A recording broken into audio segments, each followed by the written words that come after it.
What's up, guys? Faust here, coming back at you guys with a new commentary today. And today I'm bringing new content or a new series to my channel called School Stories. And I'm going to be starting with my middle school stories. Then I'm going to be moving on to my high school stories. Sorry for a little pause there. I got lost in thought. So let's get right into it. So a little backstory. The people involved are myself, my best friend Chris at the time, and my teacher, Miss Davi. She was a blonde teacher. She was fairly new to it, so let's get into it.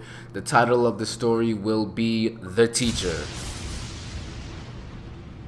Alright, I had a little pause there for the epic scenery, or I don't know if you call it scenery, but you call it something, but fuck it, let's get into the story.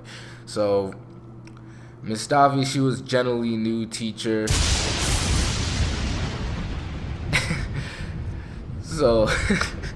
a little pause there too, just for the epicness. But she was a generally new teacher, so she wasn't really used to it. And I had her my 8th year of middle school. 7th year of middle school, I'm thinking. And me and my best friend Chris, we were the class clowns. We were always fighting. We had this joke where we'd always fight in the middle of class, and it would be funny, and everyone would laugh, and we thought we were cool, but it really wasn't. So, sometimes we'd feel really stupid, sometimes we'd feel really cool, sometimes we'd feel really smart.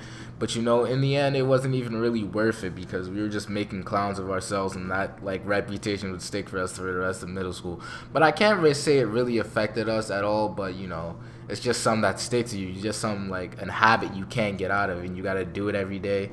But, we learned from it. It ended sooner or later. So I'm going to get right into the main story. So one day we were in Miss Davi's detention room because, we were badass.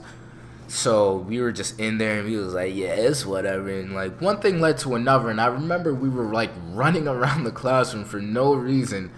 And, one thing led to another. He ran out the door, and I tried to catch him, and he slammed my hand in the door, just like that. And I was like, ow. But it wasn't bleeding or anything. It was just like, ow. So, I got pissed. I was hyped. I was really hyped.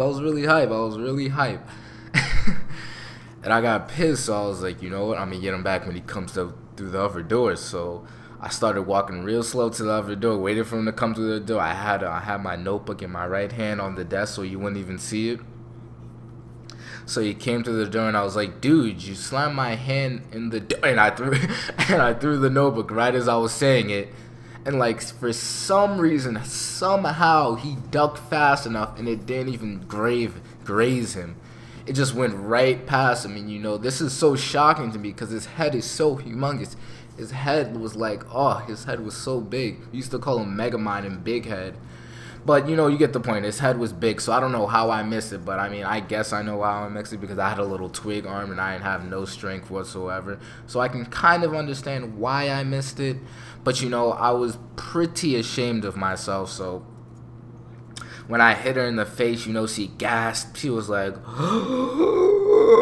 you know how blondes glass? I don't know. I can't even do it. But she was, so I'm going to try to imitate her out. She said to me, this is her words.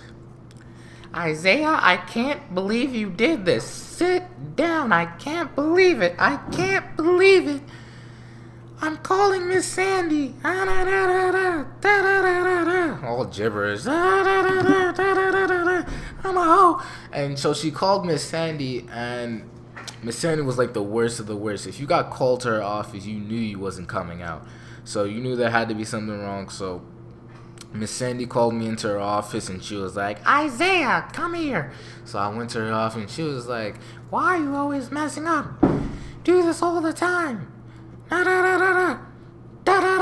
She was shaking her head because it was crazy, but, she was doing that, and I was like, yeah. But I was like, yeah, try to act all cool, but on the inside, I was like, damn. Won't fuck me. So she called my parents knew, but they didn't really say anything. They just said, don't be doing that in class. They were pissed for a while, but they didn't hit me or anything like that because they're not like that. So I went to detention, and, we had fun. Even though it's detention, we're not supposed to have fun. I had a lot of fun in detention, probably more than I would have had in the classroom. So we were there for a while, and, when I came out, I had to go back to her class, so it was really awkward because, I had to see her again. And, I walked into her class. She was like, she looked me up and down. She was like, Ow. And then, at the end of the class, I went up to her and I'll explain, I'm sorry for throwing a notebook at you. I mean, it was by accident and I didn't mean to. I tried to throw it at Chris's head and I don't know how I missed, but I threw it and I missed. So I can honestly say that I'm sorry. So she accepted it. She was like, yeah, it's all right. It's all right. It's all right. I for the rest of the year, because it was towards the end of the year, I just acted really good in her class. And, she gave me the passing grade that I needed to, move on to the next grade. So, I thank her for that. And the moral of the story is don't let your anger consume you and know your limits. If you don't have a weak arm, don't be throwing shit across the classroom. All right, guys, that's the end of this commentary. And I'm going to be ending it off here. So, Faust out.